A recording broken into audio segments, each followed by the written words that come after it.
નમસ્કાર વિદ્યાર્થી મિત્રો, એજ્યુકેશનલ એન્ડ કલ્ચરલ એક્ટિવિટીઝ ચેનલમાં આપ સૌનું સ્વાગત છે. આજે આપણે ઇંગ્લિશ મોડલ પેપરની અંદર અગાઉ આપણે બે પ્રશ્નો શીખ્યા હતા. પહેલો બીજો. આજે પ્રશ્ન નંબર 3 શીખીશું કે જે WH ક્વેશ્ચનનો છે. WH ક્વેશ્ચન કઈ રીતે બનાવવાના એના વિશેનો છે. તો ચાલો આપણે શરૂ કરીએ. આજનો પ્રશ્ન નંબર 3. નીચે આપેલા વાક્યો માટે પ્રશ્નો બનાવો. આ પ્રશ્ન પરીક્ષાની અંદર 10 માર્ક્સનો પૂછાય છે. પ્રશ્ન નંબર 1 એટલે કે વાક્ય નંબર 1. હવે વાક્ય આપેલું હોય અને કૌંસમાં જે પ્રશ્ન સૂચક શબ્દ આપેલો હોય તેનો ઉપયોગ કરીને આપણે પ્રશ્ન બનાવવાનો છે. તો સેન્ટેન્સ નંબર 1. સપના પ્લેઝ ચેસ. વાક્ય નંબર 1. સપના પ્લેઝ ચેસ. કૌંસમાં આપેલું છે હુ, તો હુનો ઉપયોગ કરીને આપણે પ્રશ્ન બનાવવાનો છે. તો સપના પ્લેઝ ચેસ. તો આપણે કૌંસમાં હુ વાળો પ્રશ્ન કઈ રીતે બને? એકદમ સરળ ટ્રીક છે કે જે નામ હોય એ કાઢી નાખવાનું અને તેના બદલે કૌંસમાં જે પ્રશ્ન સૂચક શબ્દ હુ આપે છે તે લગાવી દઈશું, તો બની જશે આપણો જવાબ. તો હુ લગાવી દઈશું પહેલા.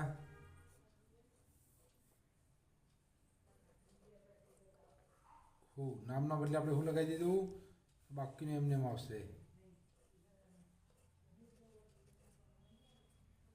Who plays chess? પાછળ પ્રશ્નાર્થ ચિહ્ન કરીશું. વાક્ય number 2. Jasubhai teaches in the school. Jasubhai teaches ભણાવે છે. ઇન ધ સ્કૂલ એટલે શાળામાં. જસુભાઈ શાળામાં ભણાવે છે. કૌંસમાં આપ્યું છે વેર. વેરનો મતલબ શું થાય? ક્યાં. ગુજરાતી કરું કે ભાઈ જસુભાઈ ક્યાં ભણાવે છે, તો તેનો આપણે જવાબ બનાવીશું. એટલે આપણે કૌંસમાં જે WH ક્વેશ્ચન છે એને આપણે મૂકી દઈશું. તો પહેલું વેર. વેર. હવે અહીંયા ટીચીસ છે તો આપણે ડઝ મૂકવું પડશે. વેર ડઝ પછી જસુભાઈ.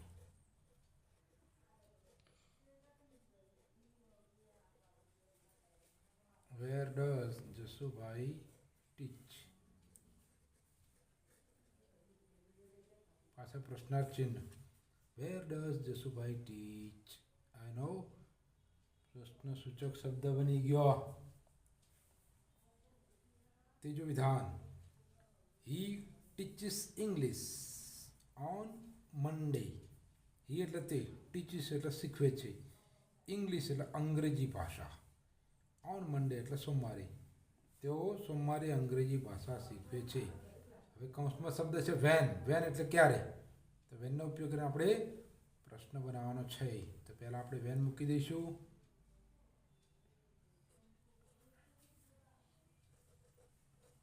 વેન. વેનની આ જોડે આપણે મૂકીશું પહેલાં ડઝ. વેન ડઝ હી. પછી ટીચીસનું શું બની જશે? Teach. When does he teach English.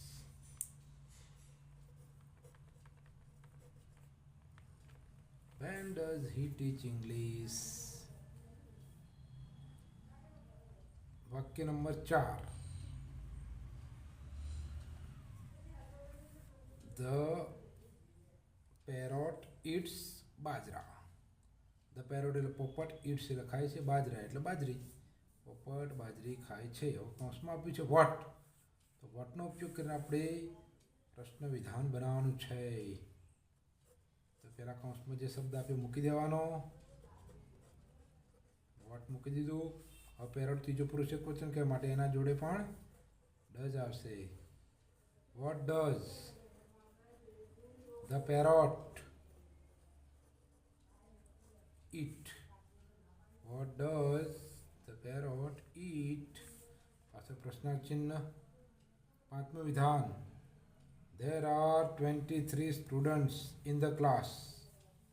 There are એટલે છે, 23 એટલે 23, સ્ટુડન્ટ્સ એટલે વિદ્યાર્થીઓ, ઇન ધ ક્લાસ એટલે વર્ગમાં, વર્ગમાં 23 વિદ્યાર્થીઓ છે. હવે કૌંસમાં પ્રશ્ન સૂચક શબ્દ હાઉ મેની આપ્યો છે, તો હાઉ મેનીનો ઉપયોગ કરીને આપણે પ્રશ્ન વિધાન બનાવવાનું છે. તો પહેલાં કૌંસમાં જે આપ્યું છે હાઉ મેની આપણે લખી દઈશું.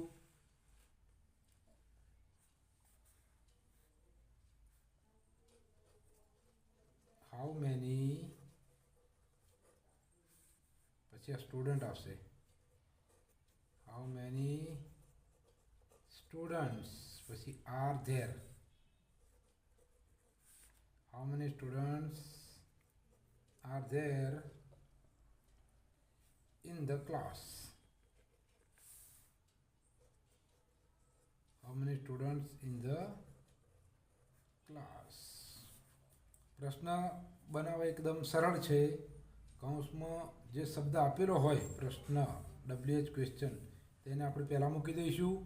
પછી કરતા પ્રમાણે ડુ કે ડઝ, વર્તમાન કાળ હોય તો ડુ ડઝ મૂકવાનું, ભૂતકાળ હોય તો ડીડ મૂકવાનું, ભવિષ્યકાળ હોય તો શેલ વિલ મૂકવાનું અને પછી ક્રિયાપદ મૂકી દેવાની.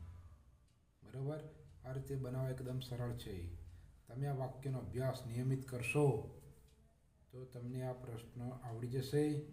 અને આ પ્રશ્નના 10 ગુણ છે તો 10માંથી 10 ગુણ તમે બધા પ્રાપ્ત કરો તેવી શુભેચ્છા. Thanks for watching.